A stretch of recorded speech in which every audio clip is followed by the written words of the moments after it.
Food We Love with Linda Yu is presented by Arun's Thai Restaurant. I grew up watching my mom cook, and it always brought people together. I started working at restaurants as soon as I could, you know, at 15 and a half. All right, Drew, I got some pie and biscuits for you. I went to college in St. Louis. I paid some bills, but more importantly had fun and got some experience. Did you care for anything to drink? Coffee as well? Yeah. And then as soon as I graduated, I moved to New York to work for Danny Meyer at Gramercy Tavern. All the pies are on the right-hand side. We have sweet and savory. I parlayed my fine dining experience into a hotel and restaurant critic for Forbes Travel Guide. The buttermilk with blueberry sage coulis has been super popular. And that afforded me the opportunity to really travel around the world, dining at some really fantastic restaurants. But it was during the downtime that I'd search out the more neighborhood spots. I always wanted to open my own restaurant. Yeah, since as long as I could remember. I knew the idea, but I didn't necessarily have a focus for like it's going to be this type of restaurant. Oh my goodness. I didn't coin this term, but it's the third place. You know, I mean, people spend so much time at work and at home. This is blueberry peach, and that's potato chive. We wanted to be, you know, an alternative to those two places where you could feel comfortable and come on a regular basis and fill a void in your life, whether it's, you know, a place that you just need to sit for a few minutes and catch up on email or make a call or have a hot cup of coffee, or to celebrate one of life's, you know, great moments. You know, it's really easy to make people happy when they're coming in to eat pie for breakfast. Easy peasy strawberry rhubarb crisp. Just rolls off the tongue. It sure does. And going through this, it is easy. It is extremely easy. I mean, all the ingredients that you see here are Yeah. ones that, you know, even a poorly stocked pantry would have at home. Okay, before we go any further though, I have to say, this is the most beautiful that this kitchen has ever looked, because look at, these are natural colors. Indeed. And if you've tasted this, it's just, it looks like, some people might look at that and say, okay, that's just this little tiny strawberry and it couldn't be, it's probably not sweet yet, and, right, and all this stuff. Oh, really good. No, but it is. I mean, because of its small size, I mean, the flavor is really intensified. It really is. And you can only get them, you know, essentially one time a year. During this time of year, and these all come from the Lincoln Square Farmers Market. And it comes right from the farm quickly, so we haven't spent days losing some of the flavors. This type of fruit, it's so fresh that it doesn't have that long of a shelf life. So let's hurry up and cook it. Yes, okay? indeed. Yeah, so what do we start with? Sure, we're going to make a strawberry rhubarb crisp, as you said. Right. So the first thing would be to source the fruit. These. And while it is spring, we are featuring strawberry rhubarb, but this can really be applied to any fruit that you choose. You know, come August, blackberry peach is my personal favorite. Right. You can mix almost any kind of fruit that you think goes together, or experiment. Yeah. Now, what we do is we take the little strawberries. Yeah. Right? So it's called hulling. You know what I mean? But essentially, you're just removing the stems. Just the stems. Because these strawberries are so beautiful in the way they should be, you don't really need to do anything else. If you didn't have access to these gorgeous strawberries, right, and you got just conventional strawberries at the grocery store, Driscoll or whatever know, brand they may have, you'll notice that they are quite a bit bigger. Yeah. So you'll probably want a half or quarter those. So that's easy. So enough of these to fill like about a dish this size. Yeah, okay. we called it, you know, the recipe, what you'll be able to see online calls for a pound, but for all intents and purposes, it's about a quart. You can see the size of the bowl here, you know, it's like a large cereal bowl, but it's really as much or as a little bit as you want. We're gonna do a relatively close amount of 1 to 1. Okay. But if you favored rhubarb or you had more rhubarb than strawberries, you can do all rhubarb, you can do all strawberry. The beautiful thing about the rhubarb, it's a little more tart, you know. Right. You can add enough sugar to make it on its own. We feature a rhubarb pie on the menu right now that's straight rhubarb, and a lot of traditionalists really want that. But the general expectation is that rhubarb is mixed with strawberries. With strawberries, and so that it won't be as So it won't be as astringent and as sour, and you have to use less sugar to make it really, really delicious. Now, so yeah, so what rhubarb do we put it with? Comes in, you know, it looks like this. It's grows as a stalk. You would trim it, trim off the tops, trim off the bottoms. So trim off this part. Yeah, just the parts that look, you know, a little bit less than savory. And it is then real food, so it's going to have some blemishes. All the way down to here, you could cut off, even though there's some green. Even though there's some green. That's going to be a little bit more tart and astringent, if you will. The but, greener part. Yeah, Yeah. but Okay. I think that'll add a little balance to the dish because you don't Okay. want it to be too sweet. Yeah. But it's all edible up to that. And, you know, you can kind of treat it if you've cooked celery, you know, if you for Sure. Thanksgiving or Right. a soup or Right. something. It's almost like pink celery, not in flavor, but, you know, Yeah. so celery you have to lop off the head, you have to lop it off, and then you can just Right. dice it in little half moons. And then, so we want to do this and make it about the same size, the same bite size. Essentially. And this can come in all different widths. And, It does. You know, Right. there's some really fat pieces, and if you had that, You would just want sort of split it just like you would with celery. Exactly. Okay. All right. Now, let's put it together. So yeah, so this is where the Okay. easy peasy part comes in. You get a mixing bowl of your choosing. Okay. You want to put the rhubarb in there? All right. I will. Put all this rhubarb. Got it. Okay. Okay. Let's put the Put strawberries. all the strawberries in. Yum.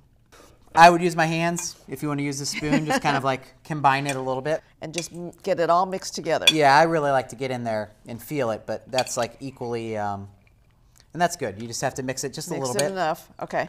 Got it. And essentially we have like 3 to 4 ingredients. You can just Okay. leave it I'm there. gonna. All right. So we have sugar, which I've already spoken of. You know, the strawberries are naturally sweet. The rhubarb is not, so the sugar is just going to provide a little more balance and bring down the tartness of the So rhubarb. how much sugar goes in? This is a cup and a quarter. It's already pre-measured. Whole thing? Whole thing. Whole thing. Okay. You know, if you before you start cooking, you want to taste the strawberries, and you know if they're conventional, you may need a little more sugar. If they happen to Because be they're like, not as sweet 'cause as they're not as these that sweet. you get at the farmer's market. exactly right. Okay. So we got that. And it also happens like because it's local food. Mm-hmm. We might have had like a really rainy spring, which in case the strawberries would be a little bit larger and more water filled, so they're not going to be as sweet. So the amount of sugar then would be sort of based on if I do this and then I taste Yeah, you one can of take the a piece- pieces of rhubarb, right? Already, So you- it's going to be a lot more delicious. it really made a difference, right? Okay. So get that mixed up. Yep. Okay. Next ingredient, this is going to be cornstarch.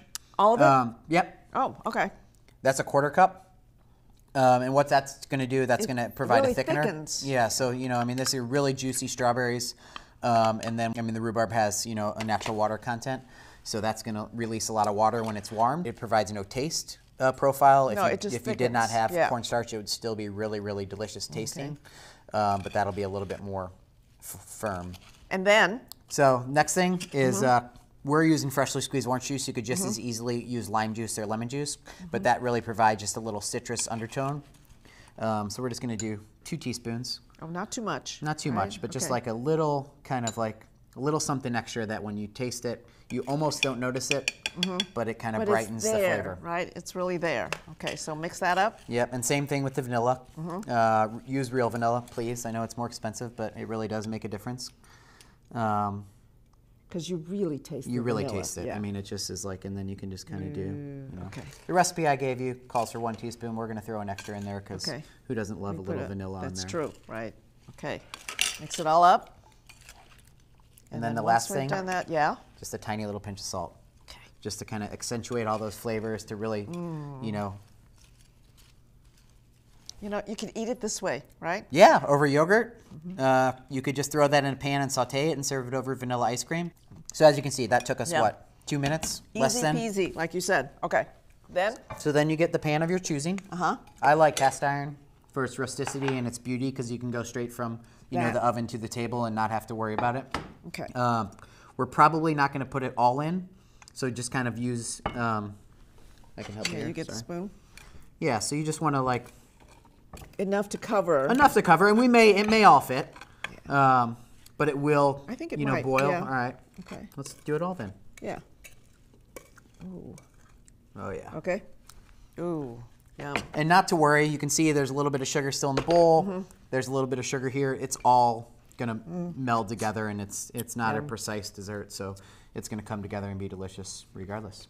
So that will go in the oven like that, or we've got to put This something will over top. it? We're gonna do one that's super simple. It's flour, sugar, butter, and a little pinch of salt once And again. that's it? And that's it. So you take the dry ingredients, Dry. which in this case are Is the the flour and the flour sugar, and then a pinch of salt. Uh-huh. You combine those, And and then then- you work in the butter. You Okay. can do it with your hands. You can do it with a fork, is what I traditionally use. A lot of people don't have this, but this is a tool that's made specifically for Really? that. It's a pastry blender. So you kind of like, almost like you're mashing potatoes, you get down in there and work the chunks of butter, which should be as cold as possible, so they maintain their shape.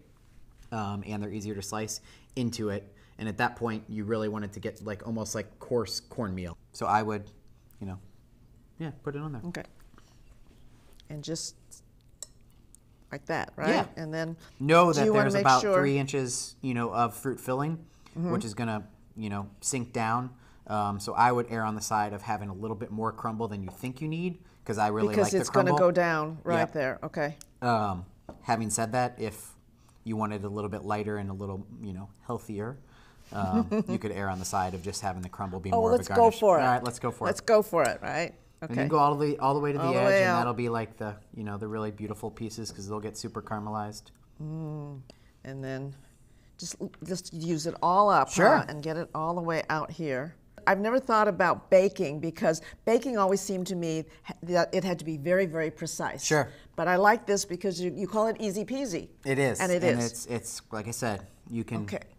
Most of the ingredients, if not all, you would have in your home pantry. Yeah. So whether you travel or whether you're entertaining at the last minute, and then the Ta-da! easy part is Yeah. just sourcing beautiful fruit. Okay. you And know? that's it. You And put it this in is the oven for how long? 375 for about 45 minutes. And that's it? Yeah, that's it. Okay, let's show everybody the finished product. You know, just get on in there. You kind of like Yeah. scoop.